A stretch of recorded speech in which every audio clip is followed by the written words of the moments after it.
Yuk, assalamualaikum warahmatullahi wabarakatuh. Yo, bro, apa kabar? Setelah sekian lama kita tidak membuat video-video, ya kan, di channel Bagus Semua. Hari ini kita mencoba membahas sesuatu hal yang ringan, ya, yang mungkin banyak juga orang-orang ingin tahu, banyak juga teman-teman ingin tahu, teman-teman yang ingin menonton, yaitu tentang gaji perawat.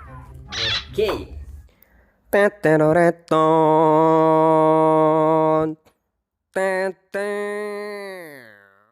Nah, jadi mungkin banyak yang bertanya-tanya tentang berapa sih sebenarnya gaji seorang perawat.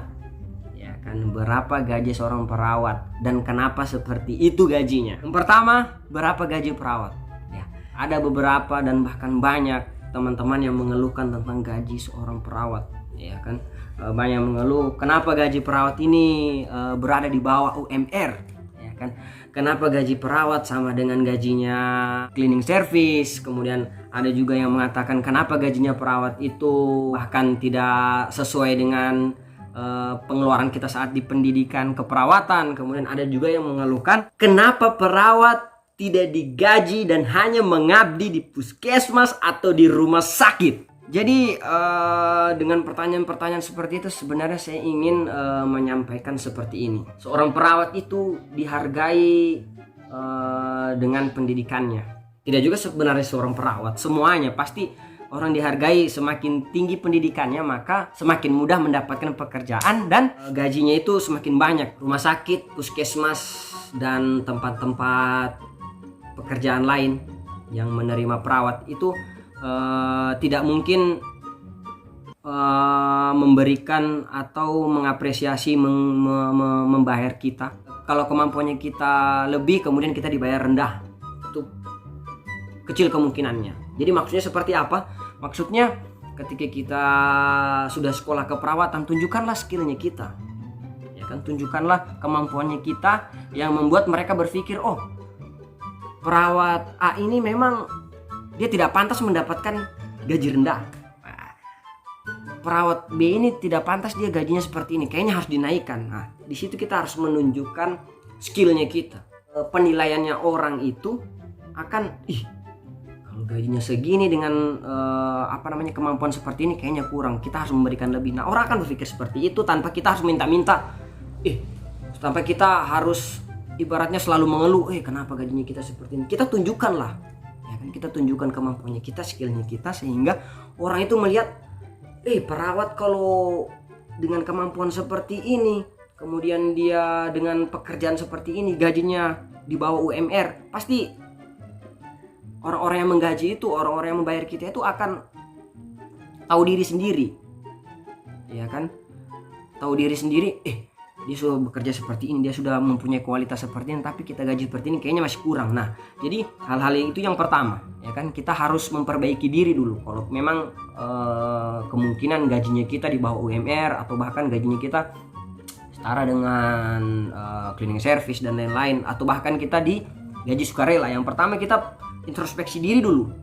Memang kita pantas tidak memang mendapatkan gaji di bawah itu? Kalau memang tidak pantas, kita buktikan. Ya kan, kita buktikan dengan kerjanya kita. Kalau kerjanya kita baik, ya kan, pasti yang membayar kita itu akan berpikir juga, kasihan. Nah, kemudian yang kedua, ya kan, yang kedua, kalau kita memang betul-betul yang kedua ini, kalau betul-betul kita ingin mencari pekerjaan yang layak, carilah di tempat-tempat yang menghargai pendidikan dan kualitasnya kita. Ya kan? Tapi kalau kita memang hanya mau cari pengalaman dulu, ya kan, entah itu di puskesmas atau rumah sakit, sudah kita terima saja dulu, karena memang tujuannya kita bukan ke gaji itu tadi. Tujuannya kita mencari pengalaman, ya kan, mencari pengalaman karena mungkin kayaknya saya belum terlalu siap untuk langsung terjun ke rumah sakit ini karena pelayanannya harus seperti ini, gini. Maka kita cari pengalaman dulu mungkin di puskesmas atau di tempat-tempat praktek. Itu tujuannya kita seperti itu. Berarti gaji kita kesampingkan, berapapun kita dikasih ya sudah terima, karena memang tujuannya kita mau cari pengalaman. Tapi kalau kita mencari gaji, ya kan, kalau kita mencari upah yang kiranya kita sekolah nurse, berarti kita harus mendapatkan upah sesuai dengan pendidikannya kita. maka carilah rumah sakit, carilah klinik yang kiranya betul-betul menghargai keterampilannya kita. Salah satu profesi yang tidak boleh nganggur itu salah satunya perawat. Karena di mana-mana itu sangat butuh yang namanya perawat, entah itu di rumah sakit, puskesmas, klinik, di bandara, di Pertamina. Banyak sekali perawat itu dibutuhkan. Jadi kalau teman-teman lulus dari keperawatan terus nganggur, itu hanya ada satu kemungkinan, teman-teman yang malas cari pekerjaan itu. Kan mungkin di awal-awal kita digaji ya karena mereka belum kenal kita, mungkin ya standar. Tapi kalau misalnya di tahun pertama gajinya kita standar, kemudian di tahun kedua begitu terus, tidak ada peningkatan, lebih baik cari tempat kerja lain ya. Tapi kalau misalnya karena dilihat kualitasnya kita tadi, keterampilannya kita memang ada, pasti tahun pertama standar, pasti dia akan dikasih naik, bahkan atau mungkin dia akan memberikan pekerjaan tambahan untuk menambah upahnya kita. Nah, jadi itu sih untuk perawat. Kemudian yang ketiga, ya kan, ada beberapa oknum-oknum perawat, ya kan, yang tidak mau lelah, tidak mau capek, tapi ingin upahnya disamakan dengan teman-teman yang boleh dikata oknumnya yang rajin ini. Kan misalnya ada perawat A dan perawat B. Nah, perawat A ini dia tidak menggambarkan perawat dengan baik, sehingga atasan itu melihat perawat ini kerjaan cuma begini, padahal begitu banyak beban kerja perawat itu yang upahnya itu seharusnya sesuai dengan beban kerjanya tadi itu, ya kan. Jadi kalau teman-teman bilang perawat ini kerjanya hanya seperti ini, teman-teman rasa dulu jadi perawat, baru teman-teman boleh komen kerjanya perawat begini begitu. Karena boleh dikata kerjanya perawat ini lumayan berat dan beresiko, ya kan, apalagi kita ini berhubungan dengan orang yang sakit. Orang yang sakit ini kan psikologisnya labil, ya kan, besar kemungkinannya kita akan dimarah pasien, dibentak pasien, dimarah keluarga pasien, dibentak keluarga pasien, ya kan. Jadi salah satu profesi yang paling sabar menurut saya itu perawat sudah itu, ya kan, salah satunya itu. Yang pertama tadi, kita kalau memang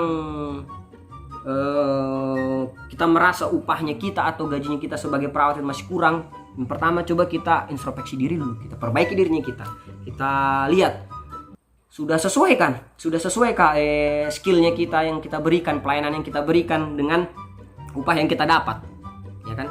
Kalau misalnya saya sudah memberikan ini tapi tidak dihargai di tempat ini, kita cari tempat yang lain, ya kan, yang lebih menghargai kita. Tapi kita lihat juga dengan kualitasnya kita. Tapi kalau kualitasnya kita memang di bawah terus kita digaji seperti itu, ya wajar, ya kan. Jadi kalau mau upah atau gajinya kita lebih tinggi, maka skillnya kita tingkatkan, ikut pelatihan apapun itu, kita perlihatkan bahwa perawat itu banyak skillnya, ya kan. Kemudian yang kedua, ya kan, kita cari tempat-tempat yang betul-betul menghargai skillnya kita tadi itu rumah sakit, puskesmas. Nah, beda halnya ketika tujuannya kita untuk mencari pengalaman. Kalau cari pengalaman ya sudah, berapapun digaji ya terima, karena kita memang carinya kita pengalaman, ya kan, bukan upah, ya kan. Tapi kalau kita memang betul-betul mencari upah, tunjukkan skillnya kita. Itu saja mungkin video untuk kali ini, lebih dan kurangnya dari saya mohon maaf. Jadi apabila nanti ada yang mau di sharing atau ada yang mau ditanya-tanya tentang perawat, boleh ditanya di kolom komentar. Sampai jumpa.